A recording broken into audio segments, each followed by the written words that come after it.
ती तारीख होती 3 एप्रिल 1680, चैत्र शुद्ध पौर्णिमा. रायगडावर आबाळ फाटलं होतं, वारं सुद्धा सुसू करत रडत होतं, कारण आज तो सूर्य मावळणार होता.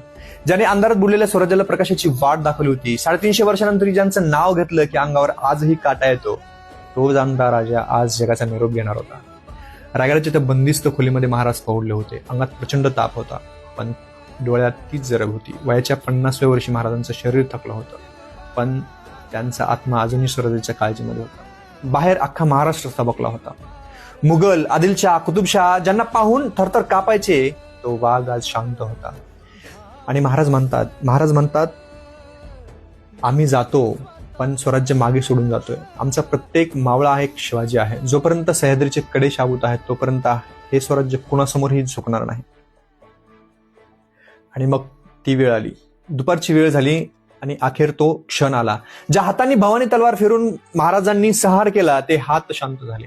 ज्या नजरेने स्वराज्याचे स्वप्न पाहिले, ती नजर कायमची मिटली आणि शिवछत्रपतींनी देह ठेवला. सह्याद्रीचे कडे कोसळले, समुद्राला सुद्धा हुंदका फुटला, मावळे हंबरटा फोडू लागले. राजे गेले, आमचे बाप गेले, हा एकच टाहो रायगडाच्या गडाच्या कानाकोपऱ्यामध्ये घुमू लागला. आबाळातला ही सूर्य त्या दिवशी ढगांच्या आड लपला असेल, कारण जमिनीवरचा सूर्य आज मावळला होता. महाराज गेले, पण त्यांनी दिलेला विचार आजही जिवंत आहे.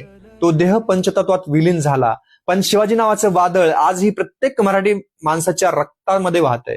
जोपर्यंत चंद्र सूर्य आहे, जोपर्यंत हा भगवा झेंडा आकाशात डौलाने फडकतोय, तोपर्यंत शिवरायांचं नाव या मातीतून पुसलं जाणं शक्य नाही.